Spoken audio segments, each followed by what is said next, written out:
O chão agora era mais firme, e o som das vozes humanas se misturava ao estalar das fogueiras e ao bater de metais.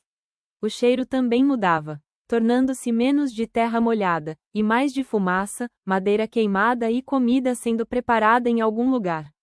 O contraste o deixou atordoado. Não era futuro. Não parecia ser o presente. Parecia algum tempo medieval. William engoliu seco, hesitou por um momento e, enfim, saiu da sombra da floresta. Seus pés o conduziam em direção à vila, mesmo que cada fibra de seu corpo gritasse que aquilo era loucura. William olhou para trás e viu o Ramogi, com seu cajado o observando de longe.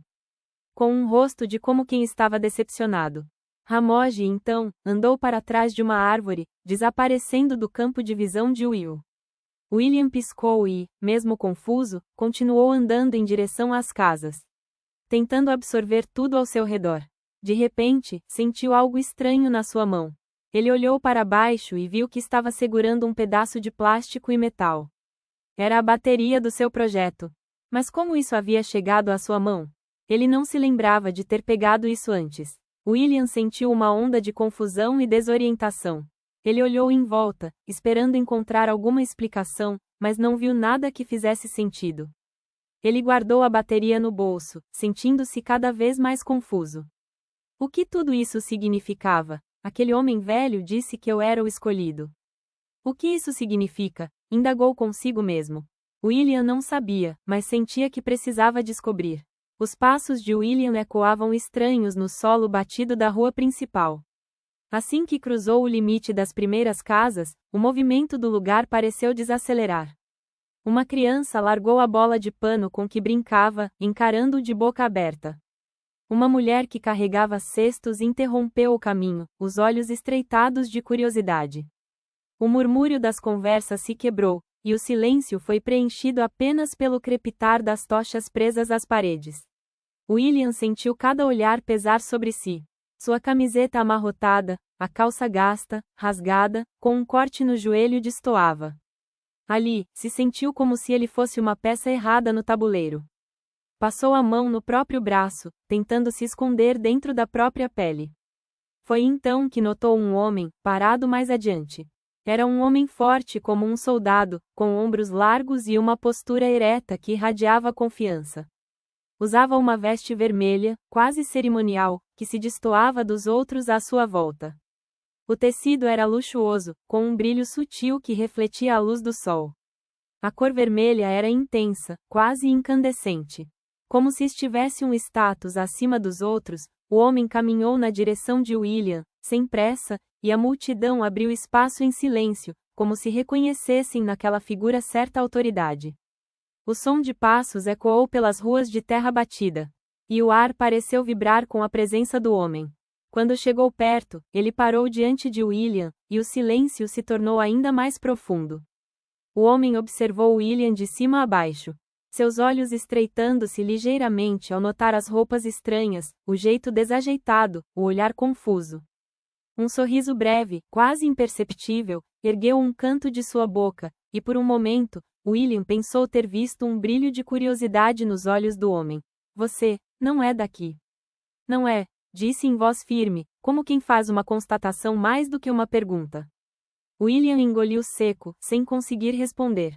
O homem inclinou a cabeça, o tom de voz ficando mais suave. Meu nome é Rodrigo. Apresentou-se, estendendo uma mão calejada, gesto que destoava do silêncio carregado da vila. E o seu? Os olhos dele tinham uma intensidade estranha. Como se já esperasse pela chegada de alguém diferente. William permaneceu imóvel. Com o olhar fixo na mão estendida, sentia o peso do silêncio se aprofundar. Como se toda a cidade tivesse prendido a respiração. A mão de Rodrigo era grande, com calos que denunciavam a força de um guerreiro ou o peso de um trabalho. Ela destoava do tecido fino da veste que ele usava, revelando uma contradição que William não conseguiu ignorar. O estômago de William se contraiu, não de fome, mas de um medo que parecia ter subido de sua garganta para o peito. O sorriso de Rodrigo não se desfez, mas os olhos dele, de uma intensidade estranha, não se mexeram. Eles viam mais do que a sua roupa rasgada. Viu a confusão, o medo e, talvez, o desespero. Você Não é daqui. Não é, disse Rodrigo, em voz firme. William baixou os olhos para o joelho ensanguentado e para os cortes na mão. Não sou daqui, murmurou William. A verdade era um fardo. O olhar de Rodrigo se tornou mais suave, um gesto que fez William se questionar por um segundo. Ele se virou, e as pessoas atrás dele se mexeram, com o som das vozes sussurradas. Ele fez um sinal com a mão, e um grupo de soldados, com roupas parecidas com as dele, começaram a se aproximar. Mas sem o tecido de luxo. Apenas roupas que pareciam mais uniformes e de cor vermelha. Eles eram fortes, e olharam para William com curiosidade. Você precisa de ajuda, e nós podemos te ajudar. Você pode confiar na gente, continuou Rodrigo, chamando por William. Venha, vamos entrar por aqui. Rodrigo apontou para as casas de madeira e pedra, com telhados cobertos de palha. Você chegou no lugar certo. Não há melhor lugar para se viver, disse Rodrigo, sorrindo. Aqui, você pode encontrar tudo. Onde estou? Perguntou William. Você está em Cairósia. E aqui, nós cuidamos dos integrados, especialmente daqueles que chegam machucados, com as mãos sujas de sangue, como você. Parece que você lutou bem, hein? Onde estava? William ficou um pouco desconfortável, rindo sem graça de volta. Rodrigo apenas sorriu e continuou a caminhar. É brincadeira. Vamos, eu me comprometo a te mostrar mais sobre a nossa humilde cidade. As palavras de Rodrigo, embora soassem acolhedoras, trouxeram um frio repentino para o ar. William olhou para o joelho sangrando, para a mão cortada. Ele percebeu, de repente, que a voz de Rodrigo, tão firme e calma, tinha um tom de controle. Espera. Integrados? Perguntou William, de modo curioso e expressando de forma teatral. Rodrigo sorriu de forma acolhedora, seus olhos se franzindo nos cantos. Ah, não se preocupe com isso agora, disse ele, com uma voz suave e gentil. Você está seguro aqui. Nós vamos cuidar de você. Integrados são apenas pessoas que vêm de fora. Olhou para William, de cima a baixo, como você, com essas roupas totalmente diferentes. E nós estamos aqui para ajudá-los a se adaptar. Rodrigo deu um passo à frente, o manto reluzente como o sol, balançava suavemente com o vento. Os olhos dele se fixaram em William, e o sorriso permaneceu firme, quase ensaiado. Venha comigo. Precisa descansar, comer e se recompor. Você teve sorte de aparecer perto de nós. Nem todos os lugares recebem um integrado com tanta hospitalidade, disse, escolhendo a palavra com cuidado, como se fosse um presente envolto em seda. William hesitou, sentindo ainda o ardor no joelho e o latejar da mão cortada. O sangue seco nas unhas era a prova de que nada daquilo era apenas sonho. Onde você vai me levar? Perguntou William com a voz baixa, trêmula. Rodrigo apontou para além das casas simples, onde as muralhas erguiam-se contra o céu. Entre as torres, tochas brilhavam como estrelas artificiais, lançando sombras largas sobre os portões. Ao castelo, é claro. Onde mais eu o levaria? Respondeu de maneira leve, quase casual. É lá que está minha família. Ele se virou sem esperar réplica, caminhando com passos firmes pela rua de terra batida. Rodrigo caminhava à frente, o passo elegante, quase silencioso, como se a própria rua de terra tivesse sido feita para recebê-lo. Os soldados o acompanhavam, lado a lado. O povo se encolhia nas sombras, desviando o olhar, alguns fingindo arrumar cestos ou ajustar as capas, outros apenas imóveis, com a respiração contida. Não havia barulho de feira, nem risadas de crianças, mas sussurros e cochichos entre o povo. O ranger dos portões ao fundo e o som das botas de Rodrigo batiam de forma ritmada no chão. William seguiu, cada vez mais consciente do contraste gritante entre si e os moradores. Sua camiseta suada, o jeans gasto e os tênis enlameados eram como bandeiras de outro mundo, destoando daquelas túnicas terrosas, dos mantos pesados, do couro gasto nos pés dos soldados. Sentiu os olhos pesarem sobre ele, avaliando-o como se fosse um intruso, um animal estranho solto em meio ao rebanho. Ao caminhar por um tempo, chegaram próximos de onde as muralhas erguiam-se. Eram altas, irregulares, de pedras escuras encaixadas com precisão. As tochas presas às ameias lançavam chamas inquietas, que tremeluziam contra o céu, projetando sombras longas como dedos sobre o chão. 2 torres guardavam o portão, e as lanças dos soldados refletiam a luz do fogo. Um brilho metálico que parecia observar William mais do que os próprios guardas. Rodrigo não parou. Fez apenas um gesto com a mão ao chegar próximo do portão. Um gesto curto, seco. E os portões começaram a se abrir. Do outro lado, um corredor se estendia. O cheiro da vila cedeu lugar a outro, um pouco mais denso. Especiarias queimadas, carne assada, pão fresco, e um fundo metálico de ferro e pedra úmida. William o seguiu, com o coração batendo em descompasso. Entraram pelo gigante portão, e o lado de dentro parecia maior que o lado de fora. O interior do castelo era frio, as paredes de pedra grossa cobertas por tapeçarias pesadas, bordadas em vermelho e dourado, que oscilavam com a corrente de ar. Cada tapeçaria mostrava cenas antigas, batalhas contra monstros, guerreiros com lanças erguendo bandeiras, e símbolos que William não compreendia, mas que pareciam se repetir como algo que significava algo além de um simples brasão. Tochas presas em suportes de ferro iluminavam os corredores com luz alaranjada, jogando sombras móveis nos rostos. O som dos passos ecoava, multiplicado, como se não estivessem sozinhos.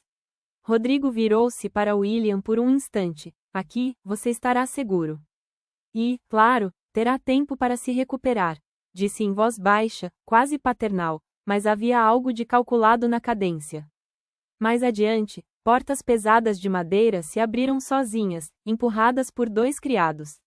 O som de vozes, pratos sendo arrumados e talheres metálicos batendo em jarras de barro encheu o ambiente. William parou por um segundo, hesitando. Rodrigo, porém, colocou uma mão leve no ombro dele, conduzindo-o adiante. Vamos. O banquete do rei está lhe esperando. E William cruzou o limiar, adentrando o salão iluminado por dezenas de tochas, onde uma mesa longa estava posta, coberta por pratos fumegantes, jarras de vinho vermelho e taças que refletiam a chama das velas. Tudo parecia acolhedor demais, arrumado demais, como se alguém tivesse preparado cada detalhe para impressionar. O coração de William acelerou. Era tudo muito belo. Veja! Meu filho! Um senhor cruzou a porta, com braços abertos, prontos para abraçar Rodrigo. Ah! E vejo que trouxe alguém novo, disse o homem sorrindo, e dando um abraço apertado e caloroso em William. Seja bem-vindo, criança. Meu nome é Acaz. Sou o pai desse homem elegante ao seu lado, apontando para Rodrigo. William quase se perdeu na surpresa do abraço. O calor do corpo de Acaz contrastava com a frieza de sua própria pele ainda trêmula. O sorriso do homem era largo, genuíno, os olhos castanhos brilhando como o reflexo das tochas no vinho. O cheiro dele era de ervas e fumaça de lenha, familiar, reconfortante, como um lar que William nunca conhecera. É uma honra recebê-lo aqui, disse Acaz, afastando-se só o bastante para segurar os ombros de William e olhá-lo de cima a baixo. Está todo sujo, filho. Aqui vamos fazer você se sentir em casa, não se preocupe. Rodrigo observava a cena, os braços cruzados, com um sorriso contido. Parecia orgulhoso, como se fosse ele quem apresentava uma nova peça ao tabuleiro, mas a postura era suave, impecável. Venha, sente-se. Acaz guiou William até a mesa longa, onde mais pratos fumegantes chegavam sem parar. Cada prato exalava um aroma mais irresistível que o outro. Carnes assadas temperadas com ervas, pães ainda quentes, frutas que brilhavam como joias sob a luz. William não lembrava da última vez que vira tanta comida diante de si. O estômago roncou alto, traindo sua fome. Rodrigo riu baixinho. Parece que alguém estava precisando mesmo de um banquete. William riu meio sem graça, sem saber o que dizer, e se deixou cair sobre a cadeira pesada de madeira talhada. As mãos tremiam um pouco quando tocou na taça, e o vinho refletiu seu rosto distorcido. Acaz sentou-se à cabeceira, enquanto Rodrigo ocupava o lugar à direita. Então, uma porta lateral se abriu. 2 guardas entraram, empurrando cuidadosamente um homem idoso em uma cadeira de rodas, feita de madeira escura. Ele era magro demais, a pele marcada por rugas profundas, os olhos quase apagados pela névoa do tempo. Mesmo assim, havia neles uma luz estranha, como se contemplassem não apenas o salão, mas algo além. O silêncio caiu por um instante. Até Rodrigo abaixou a cabeça em respeito. Esse é meu pai, disse Acaz com ternura, enquanto os guardas posicionavam o assento próximo à mesa. Rei Domingos, o honrado rei de Cairósia. O velho moveu a cabeça devagar, os lábios tremendo em busca de palavras. Rei Domingos foi acomodado com cuidado entre Acaz e Rodrigo. O corpo frágil parecia pequeno demais dentro das vestes de linho, e as pernas, imóveis, estavam cobertas por um manto bordado em fios dourados, um luxo que contrastava com sua debilidade. A cada movimento dos guardas, o velho soltava um suspiro, como se até respirar fosse um esforço. Quando finalmente falou, sua voz era rouca, frágil, mas carregada de algo que fez o coração de William disparar. Mais um, murmurou, os olhos fixos diretamente nele. O salão pareceu congelar. William, sem saber se devia encarar ou desviar os olhos, observava a cena com um aperto no peito. Aquele homem parecia tão distante da imponência que o título de rei exizia, mas nos olhos opacos ainda havia algo. Mais um, vindo de fora, murmurou de novo, os lábios tremendo, o olhar fixo em William. Acaz franziu a testa, preocupado, e se inclinou para o pai, tentando ouvir melhor. Mas Rodrigo foi mais rápido. Avô, disse ele com voz firme, porém revestida de doçura, já está tarde, não se esforce. Voltou-se a William, sorrindo. Perdoe-o, sofre de lapsos. A idade pesa, e sua cabeça por vezes se perde em velhas histórias. William olhou para a mesa, e viu que à sua volta haviam criados e criadas que se moviam em silêncio, repondo taças, servindo jarras de vinho, colocando pães quentes sobre a mesa.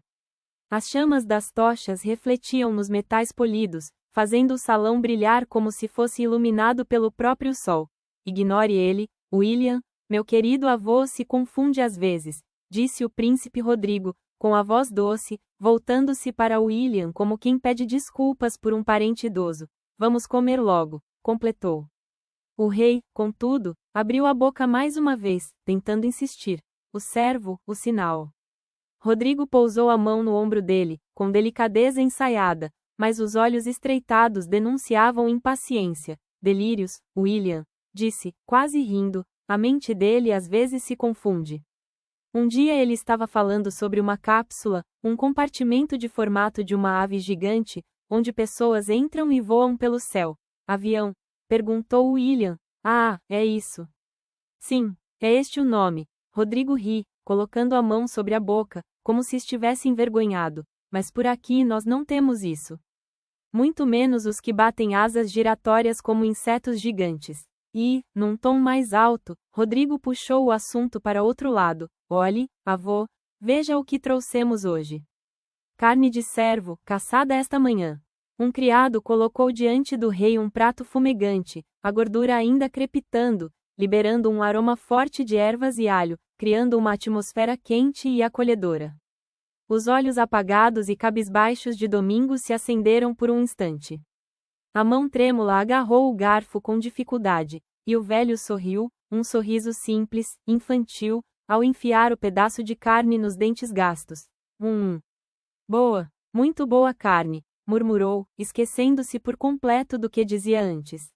Seus olhos se fecharam, e ele começou a mastigar lentamente, saboreando o gosto da carne. O som da mastigação foi acompanhado pelo tilintar do garfo contra o prato, e o velho rei parecia ter encontrado um momento de paz. E não parecia ouvir mais nada além de sua própria mastigação. Rodrigo parecia aliviado em ver seu avô distraído, seu rosto estava relaxado e com um sorriso leve. O som da respiração do rei era lenta e pesada. Um lembrete constante da fragilidade da sua saúde. Rodrigo ergueu a taça de vinho, de forma triunfante, e brindou com o pai, que acompanhou o gesto. Era difícil pensar em lendas obscuras ou em perigos quando tudo parecia tão grandioso, tão acolhedor. Pela primeira vez desde que chegara àquele mundo, William acreditou que poderia estar seguro. Acaz limpou os dedos na toalha bordada e voltou os olhos para William, observando-o com uma atenção serena. O peso do título de príncipe não o tornava arrogante. Havia nele a simplicidade de quem ainda via as pessoas antes de ver seus papéis. Diga-me, rapaz. Como você veio? começou, a voz firme mas terna. E principalmente. De onde? De algum lugar escondido? William engoliu em seco, o garfo ainda suspenso no ar. Um pedaço de carne descansava em seu prato, mas a pergunta o fez esquecer da fome por um instante. Ele baixou os olhos, escolhendo as palavras com cuidado. Eu não sei como explicar. Acá sorriu, um sorriso acolhedor, quase paternal. Não precisa se explicar de forma perfeita, disse, inclinando-se um pouco, como se quisesse diminuir a distância entre eles. Sabe? O rei também já foi como você. Rodrigo, ao lado, soltou uma risada breve e ergueu a taça. O senhor sempre tão poético, pai. Nosso convidado ainda deve estar zonzo. Melhor deixá-lo descansar antes de o encher de perguntas. Acas não se abalou. Olhou diretamente nos olhos de William, com uma intensidade calma. Você está aqui, disse, como se fosse uma constatação maior do que parecia. E isso já é um sinal, mais que o suficiente.